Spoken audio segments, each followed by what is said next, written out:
आप देख रहे हैं नमो रागा और मैं हूं संजीव त्रिवेदी। अगर किसी एक बैंक का आपको नाम लेने के लिए कहा जाए जिसको आप सबसे विश्वसनीय मानते हैं, तो आप छूटते ही कह देंगे स्टेट बैंक ऑफ इंडिया। और ये हमारे आपके साथ ही नहीं, असंख्य भारतीयों के साथ ये बात लागू है। भरोसे का दूसरा नाम है state bank of India. State bank of India इसीलिए भरोसे का दूसरा नाम है क्योंकि इसकी शुरुआत आजादी के पहले हो चुकी थी। बहुत पुरानी संस्था है। आज तमाम पब्लिक और प्राइवेट सेक्टर बैंक्स हैं, लेकिन स्टेट बैंक ऑफ इंडिया की बात ही अलग है। जब अंग्रेज भारत आए तो उन्होंने अपने सरकार को 3 प्रेसिडेंसीज में बांट दिया था। कोलकाता प्रेसिडेंसी, मुंबई प्रेसिडेंसी और मद्रास प्रेसिडेंसी, और हर जगह एक सेंट्रल बैंक था। तीनों जगहों पर एक एक सेंट्रल बैंक। बाद में जब इसको एक किया गया तो पूरे देश में एक इंपीरियल बैंक ऑफ इंडिया बनाया गया गवर्नमेंट ऑफ इंडिया एक्ट 1935 के बाद।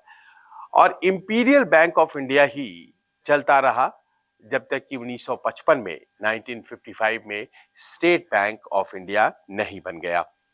यानी कि एक पुराना इतिहास, जड़ें बहुत ही मजबूत।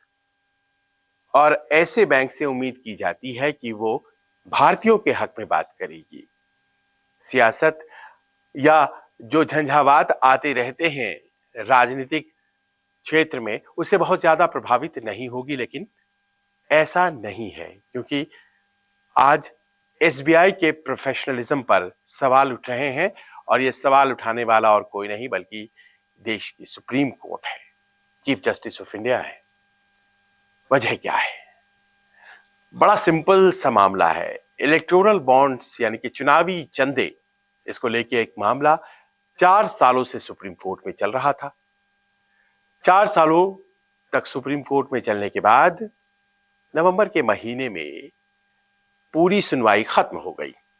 सुनवाई तो खत्म हो गई, लेकिन चुनावी चंदे यानी कि इलेक्टोरल बॉन्ड कौन लेता है, किसको दिए जाते हैं, रकम कितनी होती है, और लेने वाले राजनीतिक दल और देने वाले कंपनी, इन सब का ब्यौरा आप रखिए। स्टेट बैंक ऑफ इंडिया को ये सुप्रीम कोर्ट ने कह दिया, सील बंद लिफाफे में रखिए। सुप्रीम कोर्ट ऑफ इंडिया ने एसबीआई को ही क्यों कहा था? क्योंकि सरकार ने यह व्यवस्था की थी कि स्टेट बैंक ऑफ इंडिया को ही इलेक्टोरल बॉन्ड जारी करने का, यानी कि चुनावी चंदे का बॉन्ड जारी करने का अधिकार होगा, और वो समय समय पर ऐसा करेगी। विंडो खुलेगा, बीच बीच में कंपनियां आएंगी, इलेक्टोरल बॉन्ड खरीदेंगी और कहेंगी मैं फला के नाम, ये फला पार्टी के नाम ये इलेक्टोरल बॉन्ड करती हूं। फिर वो फला पार्टी जो लाभार्थी है वो ले लिया करेगी और उसको वो फिर कैश करा लिया करेगी। गोपनीयता का ध्यान रखा गया था। सुप्रीम कोर्ट ने सुनवाई की। 4 महीने बाद उसने फैसला दिया 15 फरवरी 2024 को, और उसने कहा ये क्या है? कहीं से पैसा कोई भी लाता है और चुनाव लड़ जाता है, अगर वो गलत है तो ये कैसे सही है? जिसमें कि कंपनियां पैसे देती हैं, किसी कंपनी को पैसे देने का अधिकार है, लेकिन वो पैसे देती हैं गोपनीयता के साथ किसी अमुक पार्टी के नाम। वो अमुक पार्टी लाभार्थी बनकर उसे रिसीव कर लेती है बैंकों के जरिए। न देने वाले का पता, न प्राप्तकर्ता का पता, कितना अमाउंट दिया गया वो भी नहीं पता। तो ये कैसी पारदर्शिता है? और जाहिर है कि ऐसे में जो सत्ता में है वो तो सबसे बड़ा लाभार्थी होगा, क्योंकि कंपनियों को क्या वो लाभ नहीं पहुंचा सकता? ये तमाम सवाल जिन पर जिरह हुई थी, उसके बाद ये तय हो गया कि साहब ये सिस्टम तो बड़ा गलत सिस्टम है, और इलेक्टोरल बॉन्ड को भारतीय चुनाव व्यवस्था के खिलाफ मानते हुए इसे पूरी तरह से खारिज कर दिया गया। और उसी दिन 15 फरवरी को यह कह दिया गया कि अप्रैल 2019 से लेकर के फरवरी 2024 तक जितने भी इलेक्टोरल बॉन्ड, चुनावी चंदे के पर्चे बेचे गए थे स्टेट बैंक ऑफ इंडिया के द्वारा उनकी तमाम फहरिस्त बनाई जाए, और अगर बनी हुई है, जैसा कि पहले कहा गया था कि बना के तैयार रखिए, तो उसे 6 मार्च तक आप यहां कोर्ट में दें, ताकि इलेक्शन कमीशन ऑफ इंडिया जो है वो अपने वेबसाइट पर इसे बता सके कि इस 5 वर्ष की अवधि में 2019 से 2024 के बीच में ये जो कंपनियां हैं देश में, कॉरपोरेट हैं, उन्होंने किसको दिए चंदे, चुनावी चंदे, सबसे ज्यादा किसको मिले, सबसे कम किसको मिले, एक तस्वीर सामने आ जाएगी, ताकि वोटर भी तय कर सके। क्योंकि कई बार पॉलिटिकल फंडिंग पॉलिटिकल डिसीजन को तय करते हैं। क्या इन कंपनियों को कोई लाभ मिला था सरकार से जिसके एवज में ये पैसे दिए गए थे? नहीं भी मिला हो सकता है, लेकिन एक स्वाभाविक प्रश्न दिमाग में आता है, क्या इन कंपनियों के ऊपर कोई सीबीआई ईडी की तलवार लटकी हुई थी और उसके एवज में इन्हें बड़ा मन किया कि आए और चुनावी चंदा इस कंपनी की तरफ से इस पार्टी को दे दें? और अगर ऐसा है तो फिर इसमें सबसे ज्यादा लाभार्थी कौन होगा? वो कंपनी जो वो पार्टी जो सरकार में है, और वो सरकार जो कि किसी कंपनी को लाभ पहुंचाने की स्थिति में है, और ये राज्य सरकार भी हो सकती है, केंद्र सरकार भी हो सकती है। फिर जाहिर है जब लाभ पहुंचाने वाली बात हो जाएगी तो फिर ये तो लेन देन का मसला हो गया, फिर ये चुनावी चंदा रहा कहां? फिर तो ये एक अपराध की तरह हो गया कि किसी चीज से बचने के लिए आप ब्राइब की तरह किसी कंपनी के द्वारा इलेक्टोरल बॉन्ड के जरिए किसी भी सरकार को, चाहे वो राज्य सरकार हो या केंद्र सरकार हो, पैसे दे दिए जा रहे हैं। तो ऐसे में माना यह गया कि ये तो बड़ा गड़बड़ है, और ऐसे में एक फहरिस्त बनाई जाए और उस फहरिस्त को लगा दिया जाए इलेक्शन कमीशन के वेबसाइट पर, और इस पूरी व्यवस्था को खत्म किया जाए। व्यवस्था तो खत्म हो गई। अब एसबीआई के सामने यह प्रश्न था कि भाई उसने जितने भी इलेक्टोरल बॉन्ड बेचे हैं उन सब की एक फहरिस्त बनाई जाए, जिसमें एक तरफ लिखा हो कि किसने दिया, डोनर, दूसरी तरफ लिखा हो कि किसने दिया, किसके लिए दिया, उसका नाम सामने आ जाए, यानी कि किस दल के लिए, किस डोनर यानी कि किस कंपनी ने किस दल के लिए दिया, अमाउंट क्या दिया, इसका एक लिस्ट बनाइए। और एक दूसरी लिस्ट भी बनाने के लिए कही गई, जिसमें यह कहा गया कि क्या उस पॉलिटिकल पार्टी ने इस इलेक्टोरल बॉन्ड को भुना लिया, पैसे प्राप्त कर लिए, इसकी भी एक फहरिस्त बनाइए। कुल जब पूछा गया तो बताया यही गया कि 16,000 करोड़ रुपए इलेक्टोरल बॉन्ड के तौर पर पिछले 5 सालों में, यानी कि अप्रैल 2019 से लेकर के फरवरी 2024 तक राजनीतिक दलों को दिए गए थे कंपनियों के द्वारा। और जाहिर है उसमें सबसे ज्यादा बड़ा लाभार्थी वो था जिसकी सरकारें ज्यादा थी, भारतीय जनता पार्टी, दूसरे नंबर पर कांग्रेस, लेकिन पहले और दूसरे के बीच में बहुत ज्यादा अंतर था। पहले को बहुत ज्यादा पैसे मिले थे, दूसरे और तीसरे को जाहिर है कम मिले थे, लेकिन मिले उनको भी थे। भारतीय जनता पार्टी को भी मिले पैसे सबसे ज्यादा, उसके बाद कांग्रेस, फिर तृणमूल कांग्रेस, और ऐसे ही तमाम दलों को। पर प्रश्न यह है कि कितने मिले, कौन देने वाले हैं, किन लोगों ने दिए, किन कंपनियों ने दिए, किस दल को कितना दिया, कब दिया, ये तमाम जानकारी तो आखिरकार उस बैंक के पास है जो इलेक्टोरल बॉन्ड बेच रहा है, यानी कि स्टेट बैंक ऑफ इंडिया। तो स्टेट बैंक ऑफ इंडिया के लिए बड़ा लाजमी था कि आप आए और जानकारी 6 मार्च तक कोर्ट के सामने रख दे, कोर्ट उसे दे देगा चुनाव आयोग को, और चुनाव आयोग उसे अपनी वेबसाइट पे डाल देगा। अचानक से 4 मार्च को स्टेट बैंक ऑफ इंडिया वाले आ जाते हैं और कहते हैं कि साहब ऐसा है कि ये डेटा बनाने में बड़ा टाइम लगता है, ये डेटा बनाने में हमें 3-4 महीने लग जाएंगे, आप 30 जून तक का समय दे दीजिए। एक खामोशी सी छा गई। देश डिजिटाइजेशन की तरफ बढ़ रहा है। हम लोग डिजिटल इंडिया के सबसे बड़े पैरोकार देश हैं, और ऐसे में कोई बैंक जहां सब कुछ क्लिक ऑफ ए बटन पे काम होता है, कंप्यूटराइज्ड है, वहां ये कहा जा रहा है कि ये जो इलेक्टोरल बॉन्ड है जिसमें देने और लेने वाले की जो संख्या है वो 20-25 हजार से ज्यादा की नहीं है, उसके लिए 30 जून तक का समय चाहिए। खामोशी टूटी और सोमवार को, माफ करें, पिछली तारीख जो थी उसमें, यानी कि पिछले वीक फ्राइडे को अपनी नाराजगी जताते हुए सुप्रीम कोर्ट की तरफ से कहा गया कि ये क्या है, ये कोई ऐसी बात नहीं है जिसको बहुत आसानी से विश्वास किया जा सकता है। खैर, तारीख लगी, सोमवार की तारीख, यानी कि आज की तारीख लगी। सुप्रीम कोर्ट को अब यह तय करना है कि आखिर ये जो समय की मांग की गई है इस पर क्या कहा जाए। इसी बीच वो संगठन जिन्होंने इस पूरे केस को लड़ा था, उन्होंने सुप्रीम कोर्ट के पास जाके अर्जी भी लगा दी और कहा कि देखिए, आपने तो आदेश दिया था कि 6 मार्च तक देना है, 6 मार्च बीत गया, इन्होंने कोई जानकारी नहीं दी, इनके खिलाफ कंटेम्प्ट ऑफ कोर्ट का मामला बनता है। सुप्रीम कोर्ट फिर भी खामोश रहा और उसने पहले यह तय किया कि सुना जाए क्या कहना है, और आज वही तारीख थी, सोमवार 11 मार्च 2024।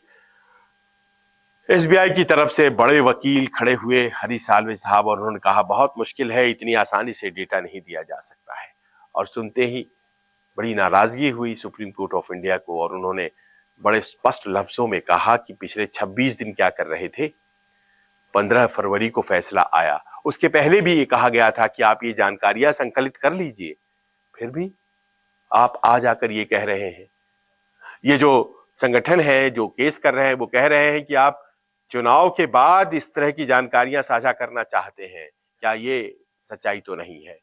इस तरह की बातें भी सामने आने लगी और बड़े सख्त लहजे में एसबीआई को ये बात कह दी गई है कि मंगलवार 12 मार्च 2024 को वर्किंग आवर्स तक सारी जानकारी आप दे दीजिए, वो सारी जानकारी, ताकि इलेक्शन कमीशन उसे 15 मार्च 2024 को अपने वेबसाइट पर डाल सके।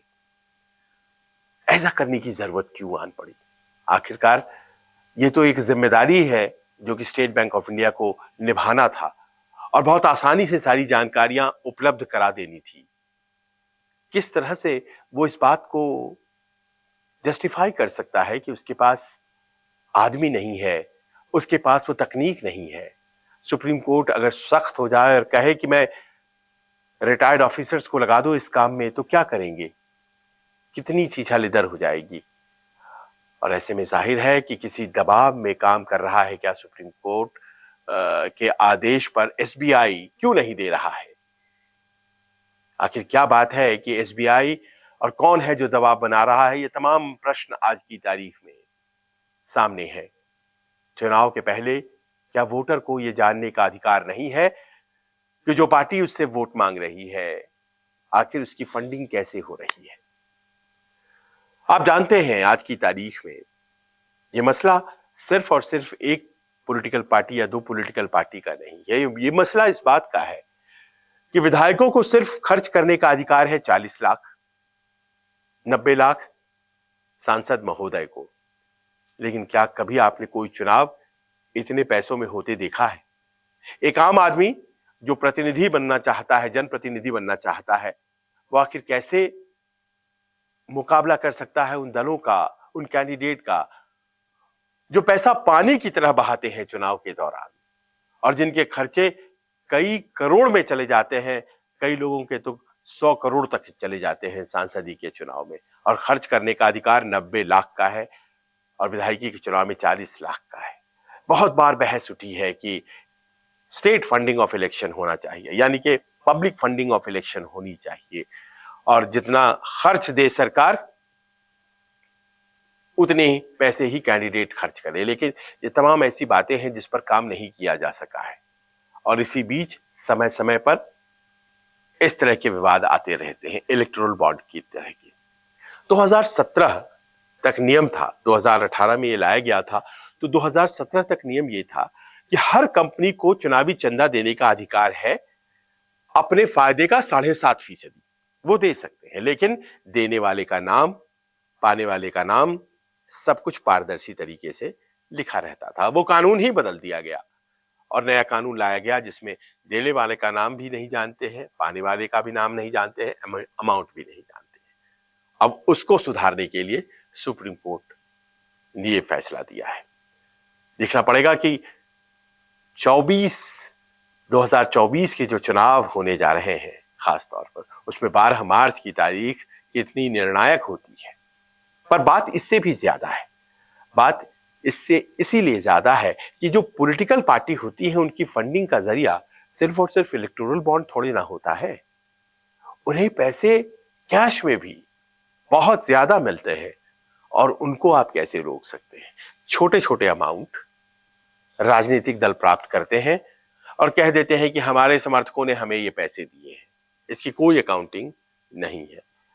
देने वाले और लेने वाले सब लोगों को यह अधिकार है कि छोटे छोटे अमाउंट्स को आप अपने राजनीतिक दलों, अपने पसंद के राजनीतिक दल को दें ताकि वो चुनाव लड़े और आपके लिए सरकार बनाए।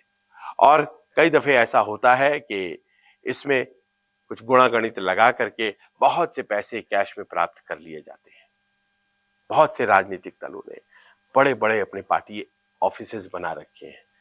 कैश की जरूरत पड़ती है सबों को। चुनाव लड़ना बहुत आज की तारीख में महंगा हो गया है। और ये जो पॉलिटिकल फंडिंग की बहस है, ये पॉलिटिकल फंडिंग की बहस को सुधारने के लिए, क्योंकि दक्षिण में और भी ज्यादा पैसे लोग खर्च करते हैं, सुनने में आया है, बहुत सी चीजें फ्री में देने लगते हैं वोटर्स को। 5-5 हजार रुपए भी सुना गया है कि वोटर को पैसे दिए गए हैं अगर वोट लेना है तो। एक वोट के 5,000, एक सामान्य आदमी कैसे चुनाव लड़ सकता है।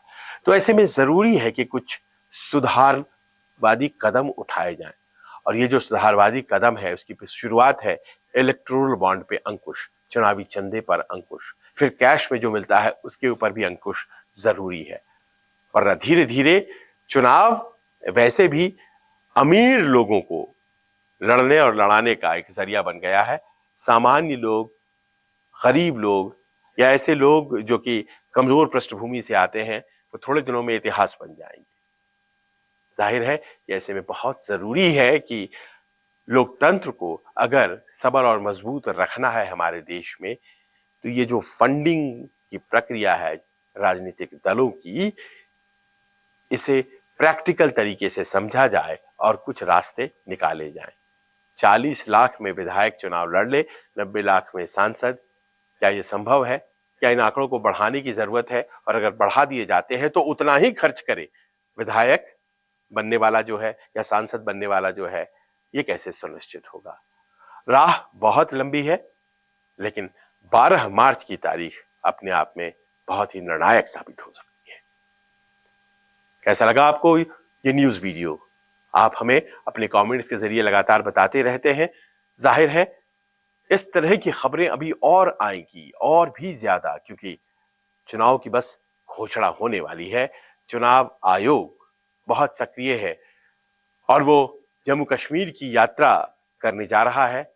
लौट करके आएगा 13 तारीख को और उसके बाद 14 या 15 या फिर 16 तारीख कभी भी चुनाव की घोषणा हो जाएगी, बस चंद दिनों की बात। ऐसे में जाहिर है इस तरह की खबरें आपको हम लगातार देते रहेंगे। नमस्कार।